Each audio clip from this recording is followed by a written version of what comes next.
Welcome to the Keeping It Broad podcast, the show that explores the fascinating world of home improvement and renovation. Join hosts James Carlozzi, Tim Pesh, and Mark DeLucia as they share their expertise and insights on the latest trends, products, and their involvement in the industry and community. Let's get into this week's episode. This is the Keeping It Broad podcast. This is Tim Pesh alongside James Carlozzi. James, hi. Sorry, I was drinking my coffee. James, what do you have in there today?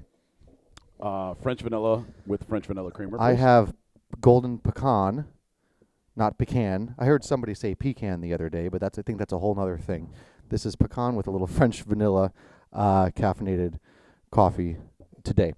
I thought the topic introduction would be an interesting take today because we've noticed in the past 2 years sort of an influx on, I guess what we would call a big box cabinet distributors and dealers in the state.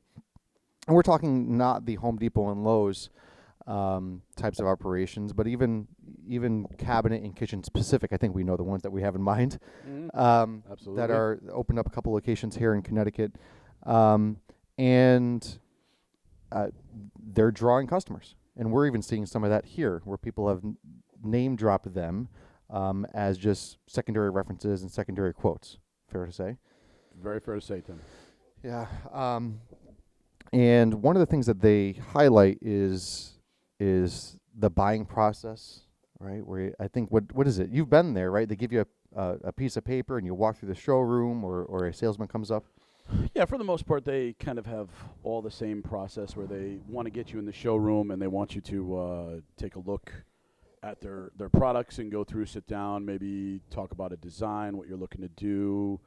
Most of them are hopeful that you brought in measurements so that they can kind of fine-tune whatever you're looking to do for your layout and then hopefully close on it, relatively fast and at least get something going, moving forward. It seemed to me a little bit of like a car salesman kind of push. Yeah. A little bit. Well, you mentioned the word fast there too.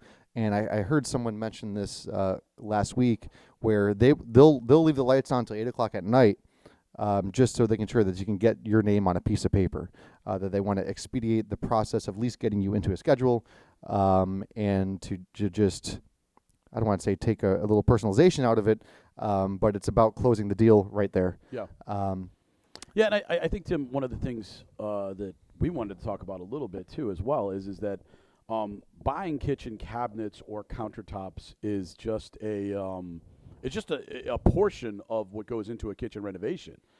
There's other avenues that you have to address as well. Yes. With that, yes. Whether you've got to get an electrician, together if you're taking down walls and, things like that. So, and sometimes those stores, they might be able to help you and do a good job at doing the kitchen design and the things that you might not have been thinking about that's involved in a kitchen is there, and you have to get somebody else there to take a look at it. Right. Most of the time you're going to have to GC your own jobs, which means that you're going to have to communicate with your plumber, your electrician, your painter, your floor guy, whether your carpenter, and coordinate them. And sometimes it can be challenging to do that. Some of the people that have come in that have started some of the process with that have gotten a little bit turned off because it's hard for them working full time to do that, and they want to have one person, kind of take the lead on it, and go from there. So as the homeowner, you are in a buying model such as those cabinet specific. The burden of being the GC is on the homeowner. Yes. And I heard you say earlier that these customers, they walk in with their own measurements. And I think that's the case for some of these. But even here, you'll go out and Mark will go out and do the measurements for you. I mean, then that's the way it's on us. Yep. Yeah. We want to take on whatever responsibility we can. For that. We want to alleviate all that pressure that, did I measure it right? Is it going to be right? Yeah. And things like that. And we even mentioned a GC. What is a GC? A GC stands for General Contractor. So essentially, you're in charge of coordinating the project. Correct. Yep. Yeah. But and I think that at least South Broad let us do that for you. Yeah. And I'll be honest. When I go to buy a new vehicle, or if I go to make a large purchase, I kind of am easily swayed to the flashy lights, the European design, and a lot of the bells and whistles. But I think a lot of that ends there, and it's easy to kind of get caught up in a lot of the shiny new things, Yep. and not realizing the story.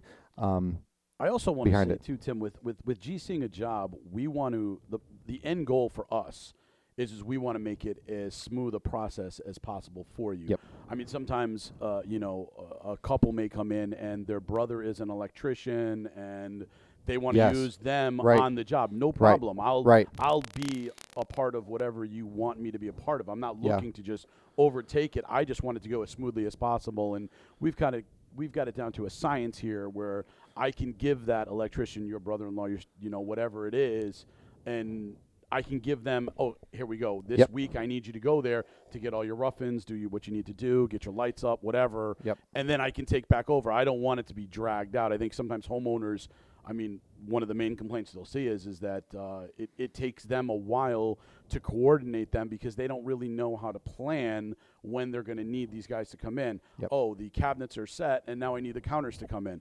Oh, well, I didn't get the template set up for the next day. They're coming out a week and a half, and then it's 3 weeks later by the time the counters, and it just delays the process. And it's a For balancing act. for the most part, Tim, when we do a kitchen renovation from start to finish, from when we take out the first piece of whatever we're doing to turning it back over to you, we try to get it done within 6 weeks. Right. That's generally the rule of thumb. Right.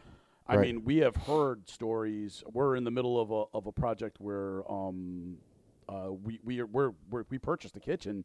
We bought the kitchen for them, and they had their kitchen ripped out almost a year ago. They've Wow. been without a kitchen for Right. a year because they didn't know kind of the process, and they were just led on with guys they had coming in doing it. Yeah. It's about knowing the order Yeah. and the scheduling the jobs, and I think a little bit of buyer's remorse too when it comes to doing that. And you say, boy, if I feel like I locked in, you feel rushed to sign paperwork, and now the burden is on you. And we say, put the burden on us, or put the burden on you. Yeah. Put the burden on you. Even in terms of design, because between myself and you, or even Mark, I think if the three of us were designing kitchens for our own home today, like this, we happen to be filming this in the morning, right? If we were gonna design our kitchens from scratch, we would have 3 different designs.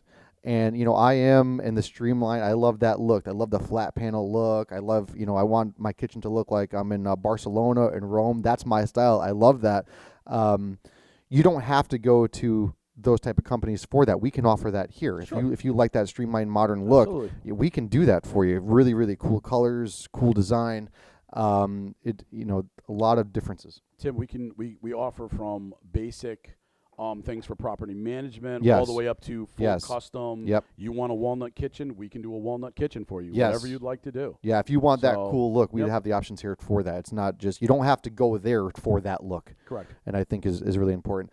Another thing we've heard too, and it's not just specific to a lot of the big box, but the term RTA we've run into in the field, and not just some of the big box ones, but some of the other local cabinet distributors. What does RTA mean, Tim, and that what does is- it mean to the customer? That is a new kind of phenomenon that started maybe 5 to 7 years ago, where trying to get the cost down on cabinets. RTA stands for ready to assemble, Yep. which basically means that it's coming in a flat box from wherever, and when it gets to your house, you have to put the kitchen together yourself and assemble it. That sounds like a nightmare.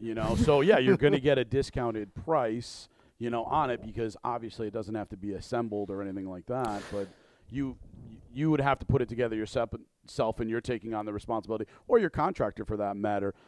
I would tend to say that most contractors don't want to be responsible for assembling cabinets. They don't want to take on that liability for that, because for however long it was never a ready to assemble environment. It was always they came in packaged, ready to go, ready to get installed, and then you have just some minor tweaks with drawer fronts and doors and things that need to be addressed. So a couple months ago, me and my wife bought a TV cabinet wall unit for our home, and it came in a flat panel box and a bag of 83 screws and a little Allen wrench, and essentially that's RTA. Right? That's RTA. And for as long as it took me and my wife to put that together a few months ago, it would take us 16 and a half years to put our kitchen together. And I think just knowing the cost versus the labor end of that, that's more of a simple idea, but let somebody else do it. And I think that there's I don't know, there's a value to that. There's a that value you don't to wanna that. have to worry about. Correct. Anything like that. Whether you're going to glue things and when they're stapled, glued, all that stuff. I mean, you're taking on all the responsibility for that cabinet to basically be hung on your wall and make sure it's not going to fall off. Yeah. I mean, that's, in essence. Yeah, yeah, really. They would fall off at my house. You don't want me building your cabinets. That's for sure. We also, regarding the makeup of the boxes, that we use all plywood boxes here. Yes. And those other manufacturers and distributors will offer that too. But why is plywood better? Well, plywood is more stable. The alternative is doing a pressboard cabinet. It's a side box. Yeah. For that, and basically, if something were to happen catastrophic, a sink, a dishwasher, something like that, lets go. Pressboard swells, it pops, and then it basically crumbles, and it doesn't hold up as well as plywood. A pressboard gives you a little bit of a discount on the pricing usually. Yeah. Usually a pressboard cabinet is going to be a little bit less. And then again, we also do mostly wood cabinets as well. We don't do a lot of laminated cabinets. So, and I think really that one of the best ways to answer this question about just different types of companies coming into the market now is just go read the reviews. Yes. And I think it's a good way to find out what is really going on. I'd have to agree. Go read our reviews. We're proud of our reviews. So listen, the market is changing, and the market is expanding, and even in our industry here. But just some key differences of hashtag why us, hashtag why South Broad, and I think there are some really good questions to be answered there, because again, the market is being saturated with a lot of different options now, and what would make South Broad stand out. Come check us out. We again read our reviews, follow us on social media.